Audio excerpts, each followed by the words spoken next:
how can I help my husband better manage our kids? He's not that awful with like the babies, but once they hit the toddler age, He's not that awful. He's only medium. He's medium awful with the babies. He's full awful with the...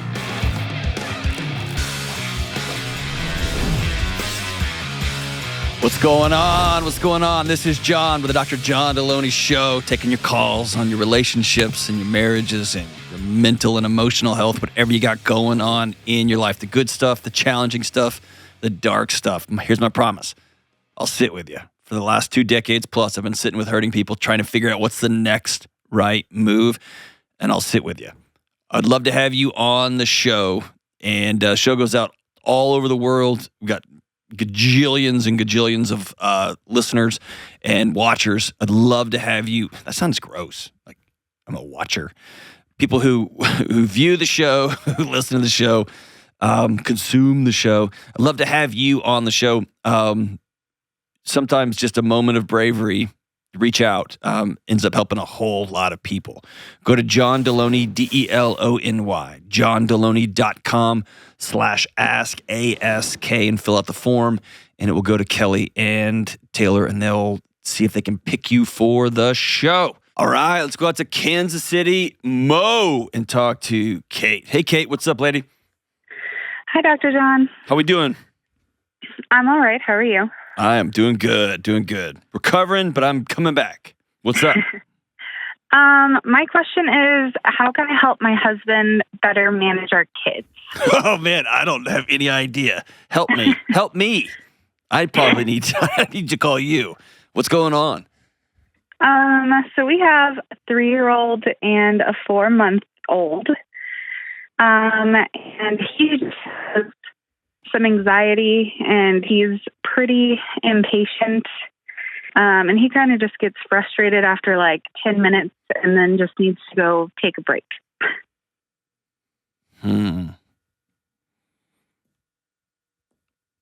I don't get any breaks. Yeah.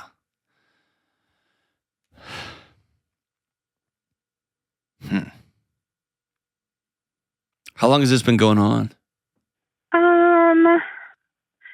He's not that awful with like the babies, but once they hit the toddler age, He's not that awful.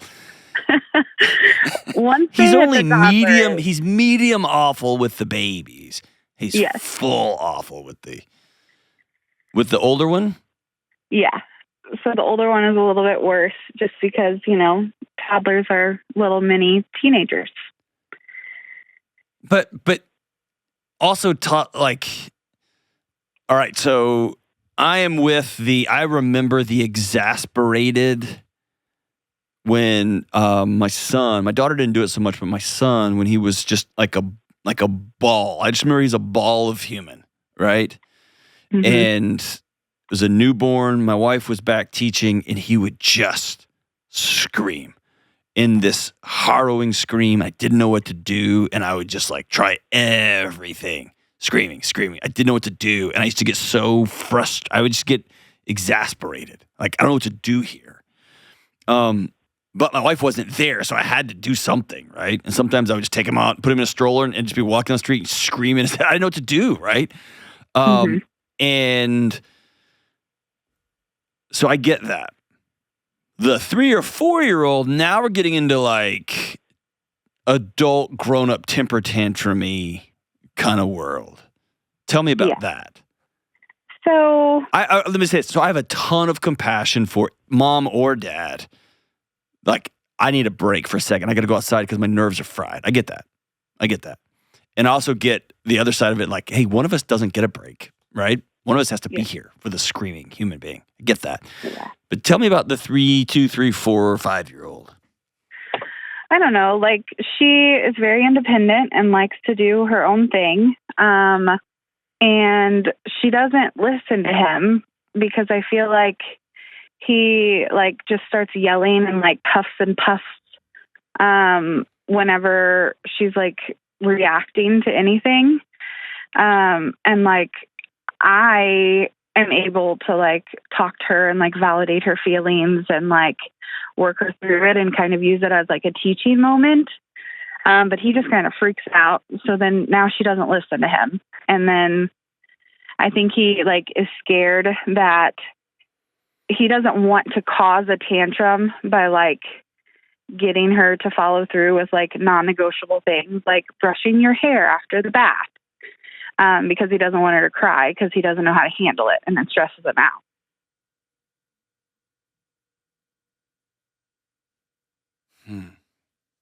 Gosh, this is the most like, dude, you're like talking about Every House USA right now.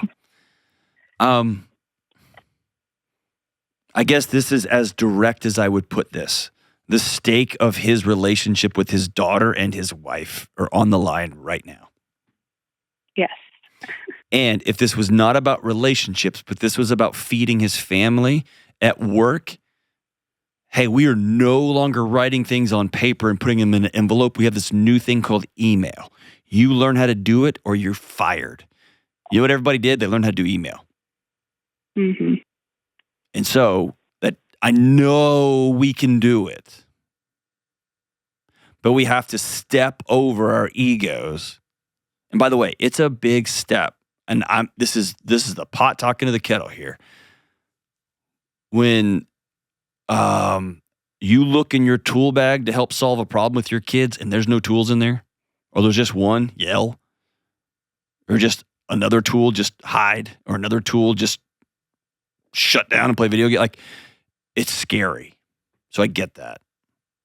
But he has got to put on his big boy pants and decide, I'm going to learn how to connect with my daughter and do this right because the stakes are way too high. Yeah. If you approach him as a skills issue, at least in my house, I will tell you it's one of the greatest gifts my wife gave me. Besides psychological stability, which I needed desperately, she approached me learning things about my kids as skills, not as character defects. Do you get the difference? It made all the world to me. Because when I would do something wrong, when I would try to take on my daughter when she was 4, and now I've got a 40-year-old trying to take on a 4-year-old, which is a recipe for an inferno, right? She didn't come at me and say, you're stupid, you're dumb, I can't believe you're doing this. She would never do that. But she'd say, hey, this particular approach isn't effective. Try this one.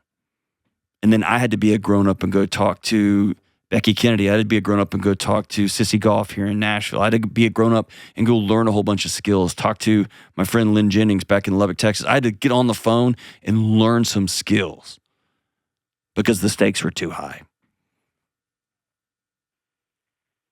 Do you get what I'm saying? I'm pretty passionate about this just because it was my house, right? Yeah, and I try to give him like tips on things that he can do, and then I kind of like explain like why I do the things that I do. And I know that he feels really bad because he like can't figure it out. He can. Because he can figure out his truck and he can figure out sports. He can figure out what he wants to figure out. Yeah. It just takes a lot of patience and it's really boring and it's really revealing. And I ended up in counseling, some pretty heavy counseling because I had some stuff I had to get right with me. Yeah, I forced him to start therapy, so he just That's always good. So you get what I'm saying? Yeah.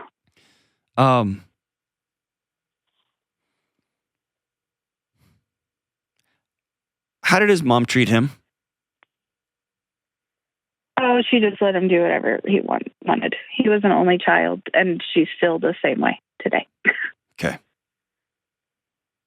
What about his dad?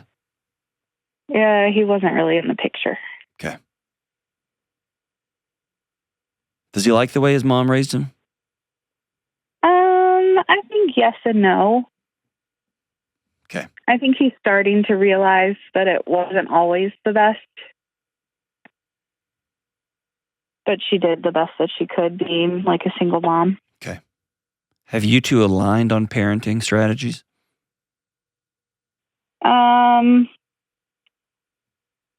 I mean, I know for sure. I know you do. I tell him like what I want, and like he agrees with it most of the time. Okay. Here's a helpful exercise. Yeah. I want y'all to get away for a breakfast, okay? And I know that sounds insane right now. Can you pump or something? I don't know the mechanic. Can you get away where it's just y'all two for one breakfast for 2 hours? Is that possible? Yeah. Uh-huh. Okay. I want you to do that. And I want you to hold both of his hands across the table and say, I see a husband who loves me and our 2 kids more than life itself, and I'm so grateful. Do you believe that? Is that a true statement? I don't put words in your mouth. Yes. Do you believe he's a good man inside? Yes. Okay.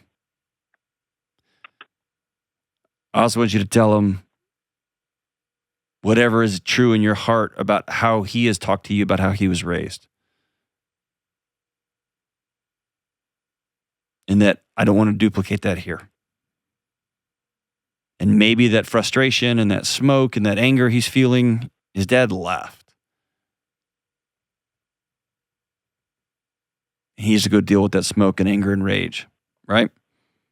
Mm-hmm. Or that powerlessness. That's the feeling. It's that powerlessness. I can't even get a 4-year-old, a 10-pound 4-year-old to put her clothes away, right? I can't, I feel so weak and powerless. Mm-hmm. And then men especially take that personally and becomes existential. And then it gets loud. And then I think you'd be real clear, hey, the stakes are too high here. What was your relationship like with your dad? He wasn't around. Okay. So are you both kind of flying blind here on what a good dad looks like? Yes. Can we put that on the table? Mm-hmm. And you can look at him and say, now that I'm a mom, here's what I wish I'd had. And then here's a real fun exercise. Let's say your daughter's name is Julie. Mm-hmm. What do we want Julie, who do we want Julie to be the night she walks across that graduation stage in high school? We want her to be a person of character. We want her to be hilarious. We want her to be strong. We want her to be independent. We want her to be able to follow instructions, like all those things. Write all those down and let's distill those all the way back to, okay, then as of right now, she's got to know that we love her no matter what. As for our house, no more yelling. As for our house, no more disappearing. And let's put some of those things on paper. Because I think both of you have you heard me talk about pictures and words? Yes. Okay. I think you have a picture of what you want him to be like. And he's got a picture of what he wants his kids to be like. And y'all are talking past each other. So let's go paint those pictures really clearly. Yeah. And then he's going to have to just be a grown man to get some new skills because he just doesn't have a skill set. And you're going to have to be a grown woman and get some skills on communicating directly and clearly and go from there. Does that make sense? I don't know if this is helpful or not, but. No, yeah, that makes sense. I ache for him. It's like I want to hug him and also be like, bro, it's time. Yeah, like hug him and shake him. Yeah. It's shake and then pat, and then shake and then pat. Because I've been him. And I want him to know what it's like on the other side of this. When your 9-year-old daughter like brings you this hilarious story that she's written in a secret card that says, you're my favorite, you're like, I love you, Daddy, you're my favorite, and curls up next to you on the couch when you're sick and says, I want to watch whatever show you want to. Like I want him to know what it feels like to be at peace with your kids. And that means you're at peace with yourself. I want him to know what that feels like, and you can't. You just got to tell somebody, trust me, walk through that gauntlet. You know what I mean? Yeah. But I will also tell you that it's become it's a much easier process when I know my wife isn't sitting next to me judging every step I take. She's with me, encouraging me, and receiving feedback too, because it's not like she's perfect, right? But we're doing this thing together. Whew. You're on the right path, man. You're on the right path. You can't change him, but man, you can sure encourage the heck out of him. And on the actual tasks, you can be very, very clear about some tasks. But let's get away. Let's swipe the thing clear. Both of you are trying to have a picture of a dad that you'll have never experienced in real life. Let's get aligned on that picture, and let's go try to make that picture real. I believe in you guys. We'll be right back. Let's talk about Cozy Earth. Listen, in my house, I would prefer to sleep somewhere just south of the Arctic Circle. I like it cold. And my wife, she would prefer to sleep in a fire or maybe like in a grill. We can't agree on temperature, but we can agree on how much we both love our Cozy Earth sheets. And I don't know how they do it, some kind of temperature jujitsu, but she stays comfortable on her side of the bed, and I stay comfortable on my side of the bed, and we're both happy with our Cozy Earth sheets. And it won't shock you to know that before I started learning more about bedding, I just thought sheets were sheets were sheets. And I've come to learn that not all sheets are created equal. There's a huge range of quality. From that awful, cheap, old fitted sheet I slept on in college to masterfully crafted sheets created with softness, strength, temperature regulation, and comfort throughout. And Cozy Earth is not just another bedsheet company. They make their sheets out of viscose from bamboo. You just have to experience how soft their sheets are to fully understand the difference. Remember, Cozy Earth Spring into Comfort sale is happening right now with exclusive savings for you watching or listening to this show. 40% off everything. That's 40% off. Visit CozyEarth.com/Delony and use code Delony for 40% off. That's COZY, CozyEarth.com/Delony. Use promo code Delony. All right, the rumors are true. Yes, the modern world exposes us to things that were just unheard of until a few decades ago. I'm talking about the little screens and the big screens and the giant screens in our homes and in our offices, the fluorescent lights, the EMFs. These things can affect our mood, our sleep, our anxiety, and more. This is why I'm super excited to partner with Bond Charge, a world leader in red light therapy and EMF blocking gear. I use Bond Charge products all the time, every day, and I love them. And here's why I think you're going to love them too. Studies show that red light therapy can help boost your mood, reduce stress, and help with your sleep. It can help you recover from aches and pains and transform your skin, and even help with cellulite and stretch marks. My red light therapy panels, the infrared sauna blanket, the EMF mat, and more have become a cornerstone of my health and wellness routine. I use them every day. And I also want you to check out Bond Charge's other amazing products like blue light glasses, EMF protection products, infrared sauna blankets, and 100% blackout sleep masks. Go to bondcharge.com/Delony and use coupon code Delony to save 15%. That's BONCHARGE, bondcharge.com/Delony, and use coupon code Delony to save 15% site-wide. Go check them out. Let's go out to Cleveland, Ohio, and let's talk to JT. What's up, JT? How you doing, Dr. John? I'm doing great, brother. How are you, man? I'm doing okay. It's a little bit warmer here today, finally, so it's nice to have a break from the cold. Excellent, man. What's going on, brother? Okay, so my question, long, windy, twisty question, so I'm just going to jump into it. How much of my past and my struggles do I need to tell my daughter later in life, or does that cause problems for her growing up? What brings that question up right now? So my daughter and I are kind of butting heads. She's 3 and yeah. How old are you? I'm 27. All right, let's just pause right there. You're right where you need to be, dude. Okay. 3-year-olds run around and bang their head on every boundary possible to see if it will hold. Which is what I've heard, and we've come up with the phrase, she's a 3-nager, and it's wonderful. Correct. You're not a bad dad. Okay. I mean, you might be a terrible dad. I don't know. But just because she's doing that doesn't mean your marriage is bad, doesn't mean you're bad, doesn't mean your past is bad, doesn't mean anything other than she is 3 years old, and developmentally she's doing exactly what she should be. And she's saying, oh, yeah, you say that stove is hot? I'm going to find out. And this is just a critical developmental time.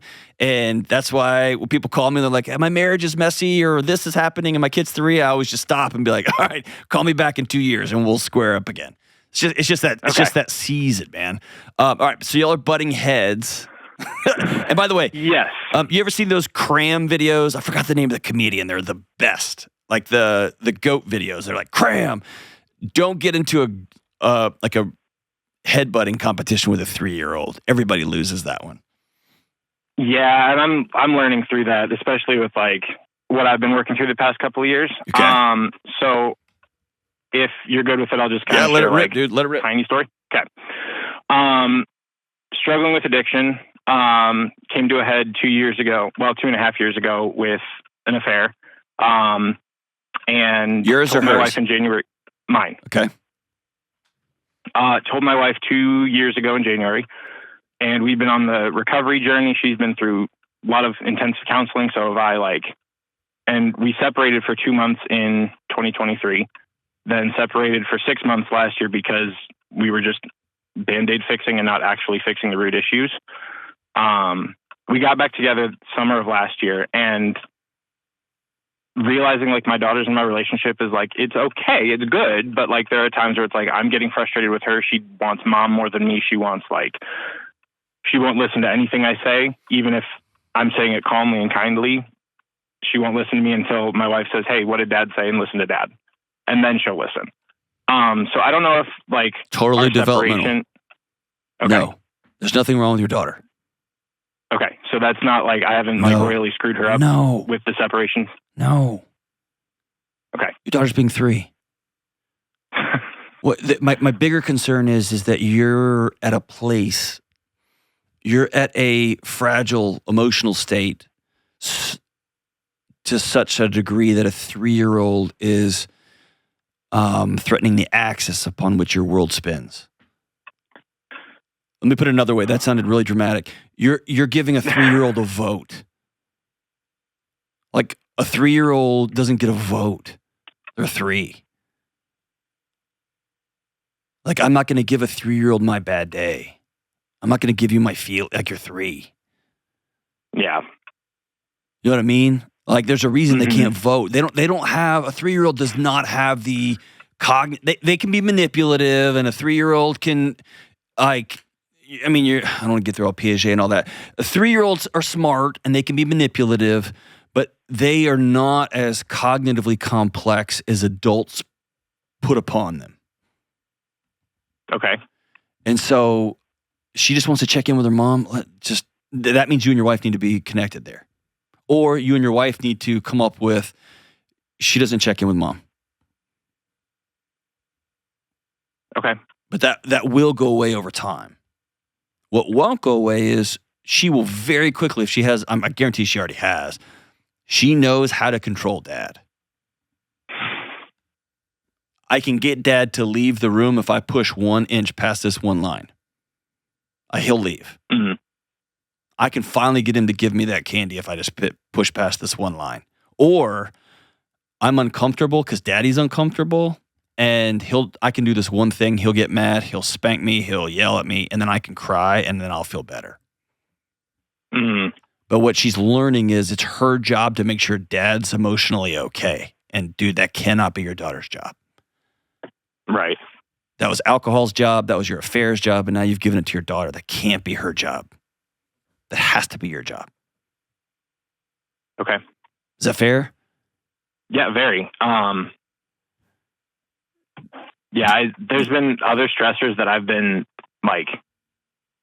really letting affect me, and my wife has noticed hey, you're really stressed about work and it's affecting our home. So tell me about it. Was very clear. Work is just really stressful. Getting pulled 30 different directions to do everyone's job and covering incompetency from lack of effort from where I work. And I work really hard, and I have a different buy-in because if I don't work, my family doesn't eat. And I've worked really hard to develop that work ethic over the last 2 years. And even my wife said, hey, you're not allowed to bring work home because of everything that we've been through, we've had very long conversations. We've had boundary talks. We've had rules put in place to keep us both safe. And there are times when the tension of work and just not really high emotions spill over, and I do tend to get frustrated with my daughter, not because it's my daughter. It's because it's like I haven't processed other stressors. Yeah. Make that commitment right now, today. Make today day one. Day one that never happens again. Don't make her carry work too, man. She's 3. Yeah. Okay. Mm-hmm. And here's the other side of that. I keep hearing in your language that you're trying to put yourself in a position where either you're the only one doing it right or you're the victim of a thing. And if you're going to work and you're working really hard, even if you have to clean up other people's mess, but it's paying your bills and it's what you want to be doing every day, then exhale and make peace. You work with a bunch of people who don't do their job. Okay. But if you show up every day expecting that thing to fulfill you too, or I don't want to be like a beautiful mind here where I'm pulling this piece of data and this piece of data and trying to create a whole new story. But of all the different things you're telling me, everything is leading to a guy that is desperately seeking something external to tell him he's got value and he's okay.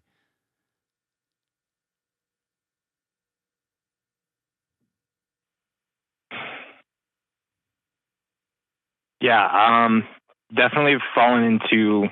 That's where I used to be. Like that was my biggest Bro, that's you right now. That was driving. That's you right now. That's you right now. You just moved it to something that's not going to get you arrested or get you divorced, which is work. And that's where most sophisticated men move their addictions.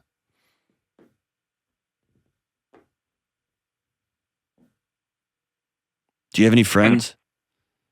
Yeah, actually, I've worked really hard to develop really good, close friendships the past couple of years. Are those guys you can call and just whine about work with for a minute? Oh, 100%. Okay. Do you have an exercise routine to burn some of this off? Not lately. We just moved, but definitely need to get back into that. Okay. Not as a place to escape, but a place to channel some of this energy. And kudos to you, my brother, for getting a group of friends. That's awesome. That is amazing. Thanks. Often I hear in these situations, wives just become trash bins for their whole day because they're the only person their husband has, right? Yeah. Tell me about your addiction. What were you struggling with? It was pornography. Okay. Yeah, that even tells me more. Yeah, searching for somebody out there to tell you, to help you feel alive. Yeah. Where does that come from, man? That's the house I grew up in. Okay. And worked really hard with my counselor to kind of address some of that. Okay. But no, it was like I was homeschooled for all 12 years. And so it's like more of a student-teacher relationship than a parent relationship. Yeah. You've been singing and dancing your whole life, huh? Yep. Yeah. Yeah. Can I just I don't know if you've ever come across this, but this is just something crazy in my life. I got a letter grade for how I cleaned a bathroom. Doesn't surprise me.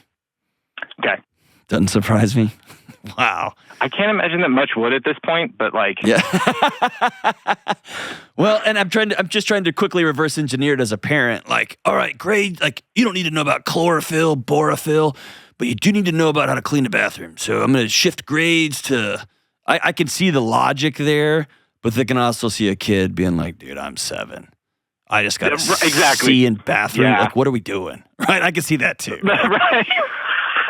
And so it's like one of those things that as you get older, you'll start to get compassionate because your parents are probably trying to do the best they could. And they were reading a lot of internet and they were like, yeah, we're going to do it different. And then they ended up giving their kid a grade on bathroom counter cleaning. Right. So it's like one of those oh gosh, this is insane. And also I've been dead in my own skin for 12 years. And now I'm finally free. And then all of a sudden the world hands me this box with every act of depravity known to, in human history. Yeah. And oh, yeah. Now I'm married. Now I got a kid that won't listen to me. Now I got people at work that won't do it. And it just kind of unspools. So what if I flipped it all over, dude, and said this? Are you still fighting on a day-to-day basis to put away pornography? No, actually, that with a lot of hard work and accountability group, I've been able to find good chunks of sobriety. I had a relapse in January, but since that point, there's been no problem. Cool. And before that, it was 9 months. Before that, it was 6 or 7 months. But what I'm asking is, I asked it in too dramatic of a way, but you're staying vigilant, right? You're still working. Yep. Good. Are you done cheating on your wife? Oh, yeah. Okay. Have you and your wife sat down and begun the healing process to get to the root of all this stuff? Mm-hmm. Okay. Yeah, we've worked really hard to get there. We actually had our dreaming vision for this upcoming year meeting like last December, and like a lot of your tips and tools have really helped us. It's awesome. The next gift you can give your family, and this is a tough one, is to deal with the nuclear reactor that's sitting in the middle of your chest. The one that's always hot, always looking for the next person, always trying to get out of the next thing, always worried about what you just said, always trying to make sure you're impressing the person over there or over there. The one whose head's always on a swivel, the eyes are always moving. Situational awareness 24/7, 365. Right? Yeah. It's I'm exhausting. trying not to care so much what people think, but... I know, but that kept you alive growing up. You had to. Because you were getting graded. And listen, your daughter's teeny tiny little body, think of her just as a walking nervous system. I promise you that little girl wants more than anything on planet Earth to run and hug her dad. And her teeny tiny little body is saying, do not do that. He's electric. And I know this, brother, from personal experience. And when I freed myself, I freed her.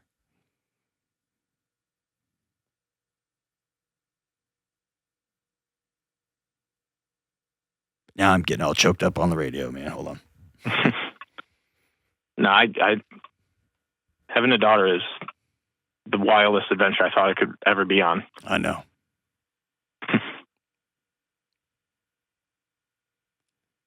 My daughter, dude, she is a human hurricane, and she fights me every single day, literally and figuratively, and I love it. But it's not from a place of nervous system fear anymore. It's from normal developmental. I've got a really tough, amazing, beautiful little girl who's going to grow up to run some stuff someday. It's not me versus her anymore. It's me with her. But I had to go do my work so that I could show up okay. And I had to get my head off the swivel.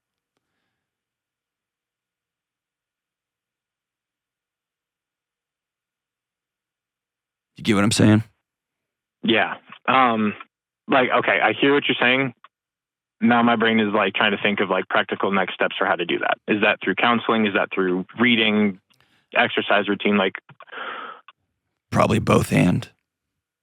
Okay. Probably all the above. When you met with a counselor, were you totally honest about what you grew up with? Yeah. Oh yeah. I still see my counselor every other week just because there's a lot of stuff I have to work through. Okay. But yeah, that's the one place that like I've dumped every little thing. Okay. So I want you to go ask for some very specific practices, not just tools, but practices on reactivity. Okay. The nerd word is mindfulness. It's the gap between stimulus and response. We're going to start to lengthen that gap between when your daughter goes, "No, Daddy," and the rage that fires up without you even realizing it. And the rage comes from a perceived lack of control, out of power, out of balance. That's exactly what it is. And that came from when you were a little bitty kid because you never had any autonomy in your house. You were getting graded on toilet cleaning. Huh. I've never thought to equate like that with how I react to my kids. Bro, you got a grade on how to pee. You got a grade on wiping your deuces. Bro, you've never had autonomy. Not for a second. That's what pornography gives you. It gives you the sense of aliveness. And it's not even the pornography, it's the urge. It's the dopamine buildup. People think dopamine is after you click, it's before you click. It's the build, it's the feeling of. That's the rebellion of a life that has no autonomy. And a 3-year-old little girl just reflects it back to you. And so for the sake of our entire family's souls, dude, you don't get a vote into whether I'm in a bad mood or not. I'm not giving you that. You're 3, for crying out loud. You are going to stop hitting, or you're choosing to fill in the blank. But, okay, cool. Go check with mom. And then when you come back, you're going to do X, Y, and Z.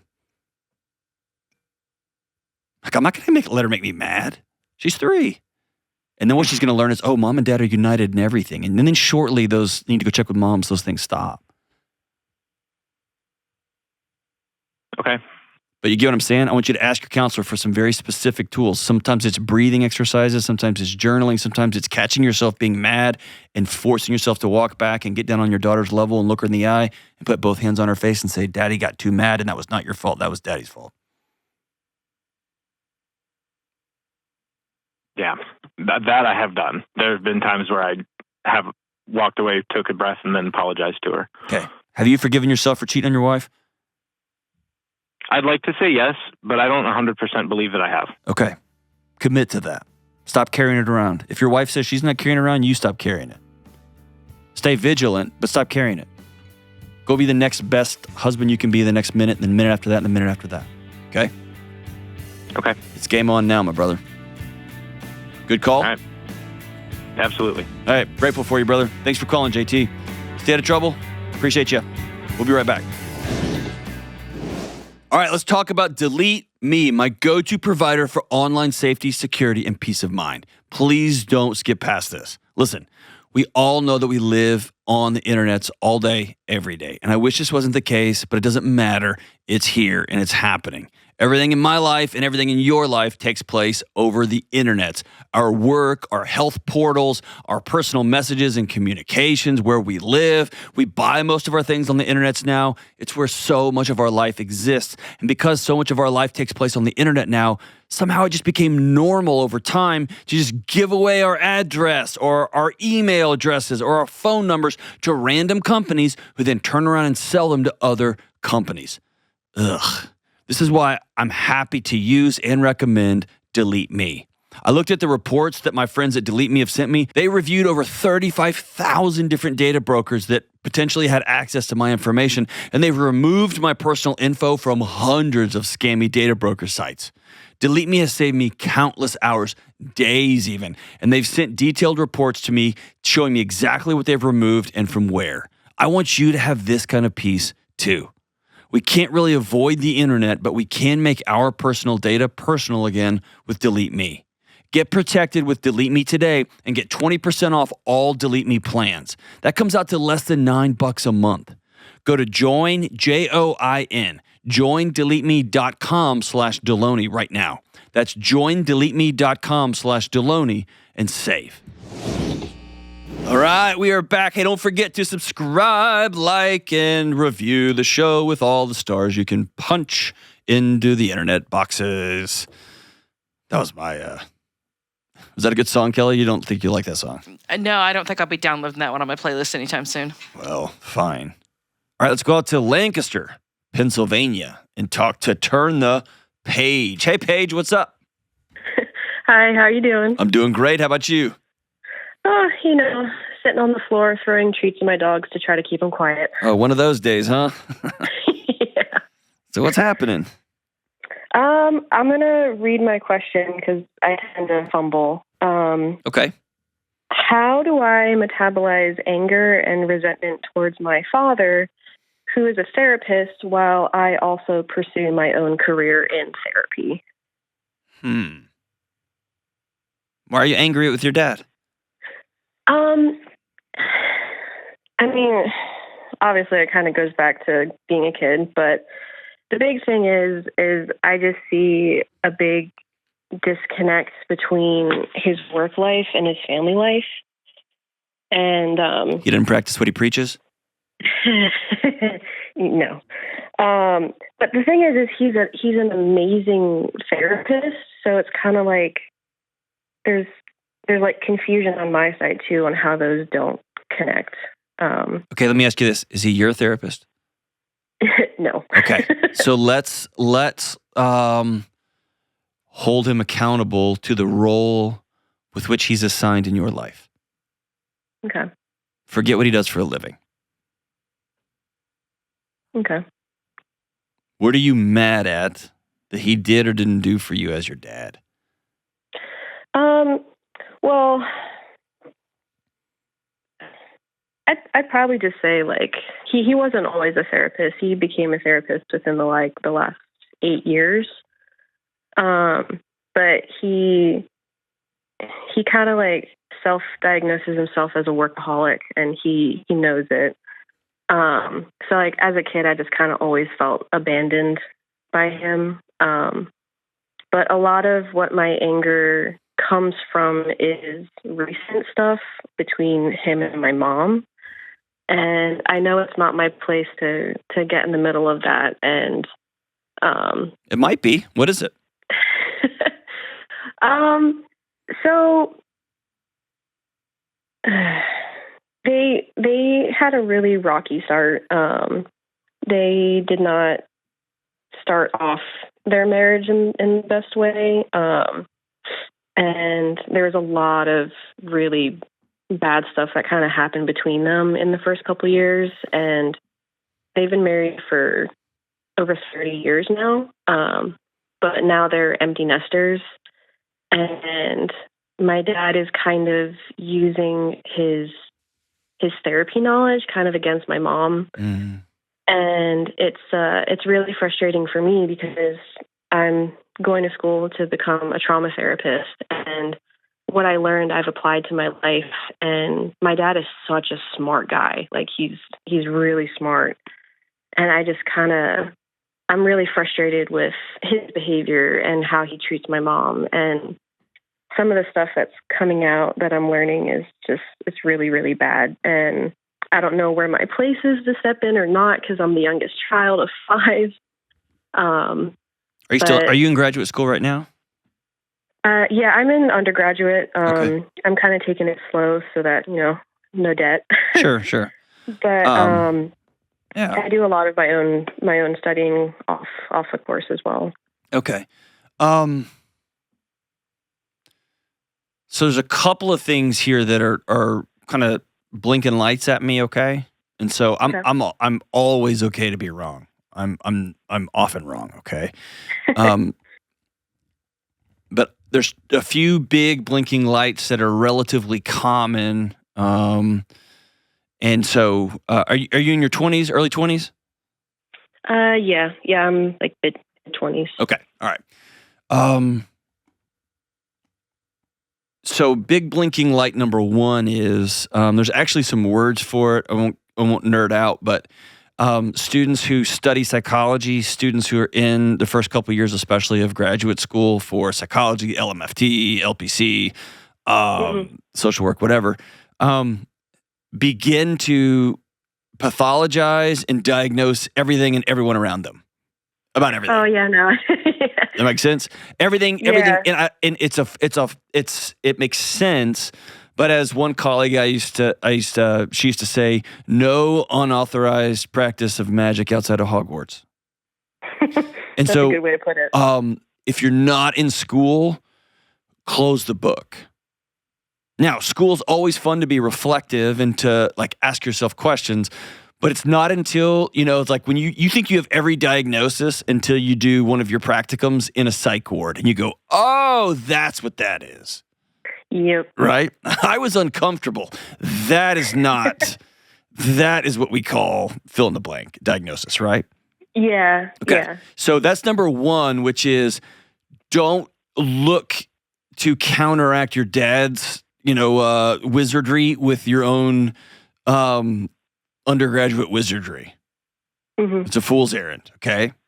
Yeah, no, I'm very, very aware of that because a lot of this started before I even got into school, and I've been listening to your show forever. And I actually learn a lot from you, which is kind of fun. Well, I appreciate it. But you'll know one of my big things is don't diagnose your friends and your neighbors and your whatever. Yeah. Yeah, no, I quickly understood that in the beginning, and I was like, okay, this is not a good idea. Awesome. So okay. I actively try to close the book on myself as well when I'm Perfect. not. So I intentionally don't ever use the words narcissist around my friends.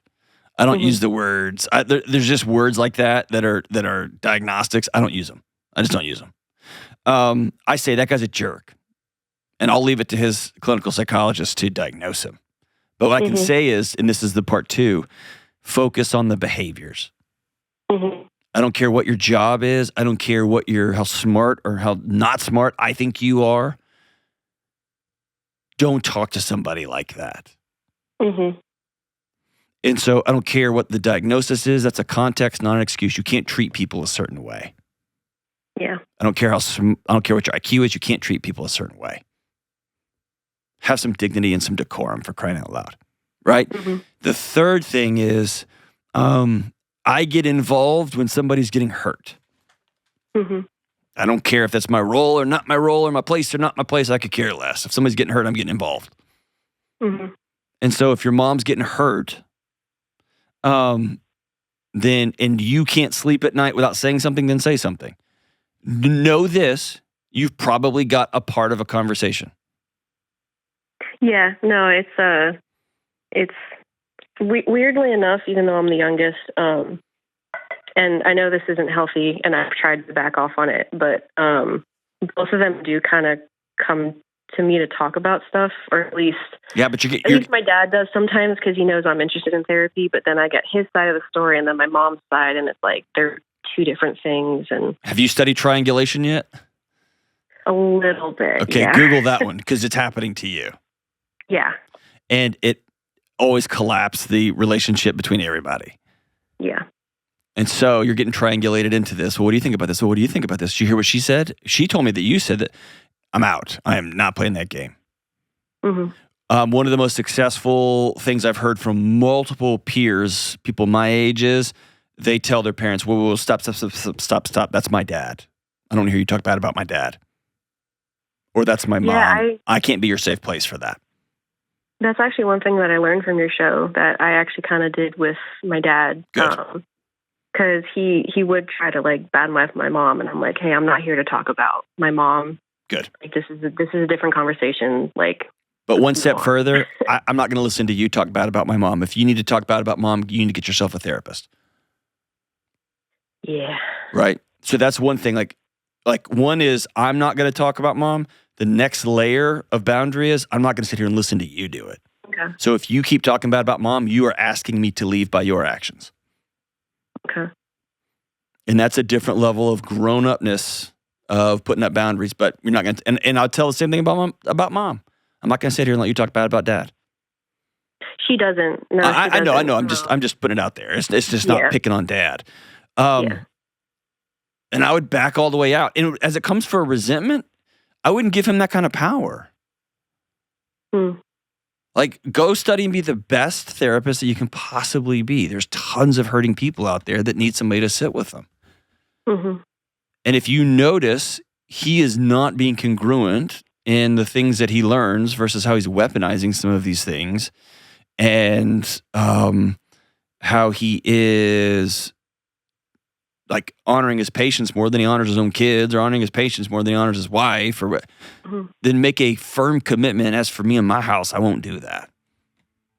Yeah. The best way to navigate resentment is to commit and then live out step by step a different kind of life. Okay. I'm not going to be that kind of person. The path forward as two adults navigating how to move forward is one person has to turn the lights on and say, here's the boundaries, and I'd love to have you in it. Here's my picture of what us together looks like. Are you in? And as another adult, whether it's your dad, it's your mom, it's your spouse, it's whoever, they can say, I'm not in. And avoiding that reality, I mean, you can kick the can down the road, but that reality is eventually going to catch up with you, and it's heartbreaking at any point, so I'd rather catch it earlier than later. Ugh. But Paige, go be a great therapist. Go be the best counselor you could possibly be. The world needs you. The world needs you. We'll be right back. Hey, everybody. Easter is just around the corner, and it's one of the most important days of the Christian calendar. Easter is a season of spring, which means new life and freedom that goes beyond feeling good in any one moment. It's about real, lasting freedom that comes from being intentional, choosing peace, and finding and trusting God. And that's why I love what Hallow is doing this Easter. They're offering a special prayer series focused on finding interior freedom, letting go of the stress, worry, and that constant need to try to control everything. Their prayer series is about finding peace by trusting in God's love and grace and mercy. These short prayers and reflections are designed to help you keep building on those daily habits you started during Lent so that you can carry that sense of peace into Easter and beyond. And that's just one of thousands of songs, prayers, and meditations on Hallow's amazing app, and they help you stay grounded and connected every single day. So download Hallow right now and get 3 months free at Hallow, Hallow, hallow.com/Delony. Again, that's Hallow, hallow.com/Delony for 3 months for free. All right, we are back. Kelly, my voice is fading. Yes, I know. I can tell. I kind of feel like this is how the metal singer I always wanted to sound like. Does not sound like Sebastian Bach, just so we're aware. Guys, sounds so good. All right, so am I the problem? Go for it. All right, so this is from Jessica, and she says, I read a lot. I'd say 40% romance books. Many have explicit scenes. I recently got into a discussion with friends, and I'm wondering if I'm the problem. A friend said I was reading porn. Correct. And it is the same as watching porn. I disagree for two major reasons. One, no real person is being harmed, trafficked, taken advantage of. Regardless of where you stand on sex work, there's actually none of that happening in books. Two, if my book is 300 pages, maybe 30 or 40 pages is quote-unquote porn, the rest is enjoyable, and that's fine because of the other 80 to 90% that's actually character development and plot. Even in the quote-unquote smut books that are 50% explicit, I'm still reading 150 pages of plot. What do you think? Are explicit romance books just as bad for our minds and bodies as videos? Am I ruining my chances for healthy relationships? Or is mixing in a little romance between real books okay now and then? This question. You wrote this question. I know you did. No, I did not. But I never had really thought of it this way. And I was very, very curious to hear your thoughts on it. So I was with her 100,000% on point one. I think she's really reaching on her point two, mainly because there's no plot in those books. Come on. It's not like she's like reading literature that just happened to have some nudity in it, right? Like I was walking through a museum and I saw, and the David was standing there, right? Not real. And I actually just did a big event, and this question came up. I don't have any data. So the best generalizable data, or I would say non-generalizable data, but we'll generalize it here. And by the way, generalize, I say that all the time. All that means is I can make a point about men and cast that upon all men. And when you say non-generalizable, that just means I can't say this about everybody, right? But I think I'm pretty close here that in some, you're like, you still don't know what you're talking about. I'll stop speaking nerd. On the whole, women read pornography, men watch it. And I've never read a study on this. Whatever. And that doesn't hold true for everybody. Some women watch pornography, some men. What's the fairy porn book? Oh, yeah. I read a couple of them. The first was... I tried to read the first one of those and could not even get into the book. But the game of A Court of Roses and Thorns or whatever. Whatever. But there's a whole, I mean, that's a whole genre now. Fantasy. Yeah, it's I don't know like what you it's like call it, but it is. It's like Hogwarts after fairy dark, porn. right? Yeah. Yes. Yeah, it's Hogwarts after dark. But like I read that first book on the airplane. Like I read it, whatever, it's fine. I can't for the life of me. I've never seen a study on this. It cannot be as quote unquote damaging neurochemically as watching hardcore pornography. I can't imagine that. Okay. To the dopamine system, to the whole dopaminergic system, I can't imagine that. Okay. At the same time, Anna Lemke writes really eloquently. Like she studies addiction at Stanford School of Medicine. She talks about her addiction, literal addiction to romance novels. They became a place where she went to, and they got increasingly sexualized, and they got increasingly out there. And she had them on her Kindle, so she could hit another one, and another one, and another one, and another one. And it was like a morphine drip, right? And so when any type of sexual content, if you will, becomes a way to escape the life that you have, you're in a big problem. You're in a problem. I will say the visual stimulating stuff, it just, I just think it's worse. I think it's not good. It's just not good. And I think it has to do different stuff. I need to talk to Huberman about it. Like it has to do different stuff to you. Maybe I'm wrong, and I'm okay being wrong there. I'm not saying that I'm going to be the police on nudity in movies. I'm not going to be the police on like what's a good book and what's not a good book, whatever. I think anytime you get into banning books, you get into, that's never gone well in history, ever, ever, ever. So all that to say is, you know, and I know that's not a helpful thing, but if, here's a good example with one of the fairy porn books. I asked my wife to read one. I was like, read this. This is like going through, like, it's wildfire, and I don't get it. She texted me. This is actually kind of hilarious. She texted me, hey, I'm reading this book. I just read the hottest scene I've ever read. I bookmarked it for you. Brotown in Motown. You want to say I got home early that day? I got home, clear the decks. Hey, Dad. Shut up, kids. Everybody, not really, but like I read this quote unquote scene. I mean, I went and thumbed through it to find out. Like, dude, am I gonna have to like get on Amazon and get some wings? Like, what are we doing here? Like, I'm down, but like, I need to know. It was the most boring scene in human history. It was I didn't get it. It was like, we were like, no, it was nothing. There was nothing explicit. In fact, I asked my wife, like, when did they start hooking up? And she's like, that's not, what are you talking about? That's not the point. And I was like, that's pretty much always the point. She's like, no, it was about anticipation and build, and nobody knew, but they knew, but maybe one person knew, and nobody was watching, but maybe. And I was like, oh my gosh, I don't know you. Like, we've been together for a quarter century. I don't know. But so that led to a hilarious, fun, amazing conversation. I learned stuff about so all I have to say is this. I'm not going to police all that stuff, like especially when it comes to literature and whatever. I will say, if you're hiding from your own marriage, if, dude, I can't stop doing this, or I'm increasingly becoming more aroused by these books and about my own life, or I'm skipping sex or intimacy or hookups with my husband or my wife so that I can get under the covers and read these books. Like, then you got a problem, right? And I guess we can, if you want to get super moral about it, if you're going to say, I don't want to have eyes for anybody else, then yeah, clear the deck, man. If you're going to clear the deck all the way.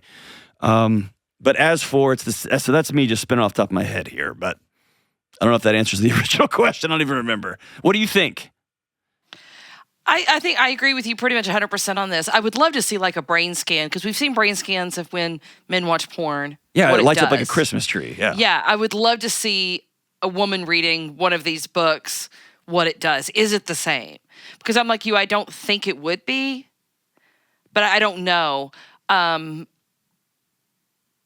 not the type of books I read.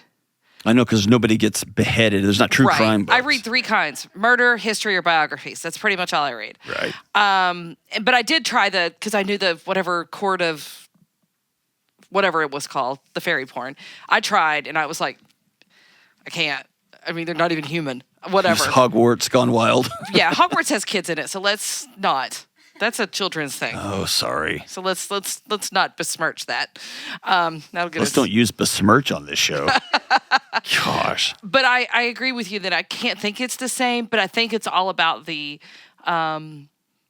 escaping. If you are escaping something, and this is your real life. Escaping, and I'll even say this, there's times to escape. Oh, yeah. Sometimes I just want to read a book. But it's being intentional. Right. I'm intentionally escaping. I'm intentionally, I don't want to deal with this. I'm going to just live in this world. Escaping versus numbing, I think. And you can't, maybe that's it. have a life outside of this world, then we've got a problem. There you go. Yeah. But it is a thing now. It is a huge, huge money-making genre now. Well, and AI just prints them. Yeah. Like you can just hit a button because there's not plot. Ugh, I think the first one, 50 Shades of Grey started all of it. I think that was the first one. Which one was? 50 Shades of Grey. Oh, I don't know. I think that was the first one I remember hearing about, like. Oh, that's when it crossed over to like BDSM, like some. Yeah, but that was the first one I remember hearing from even my friends. Like, oh my gosh, I read this book, and I'm sure it was out there before, but not that explicit. Gotcha. Yeah. Well, still don't know that it beats the real thing. I hope not for people. That's not good if it does. So they say. That wraps up another educational episode. I don't know if we helped anybody on that one.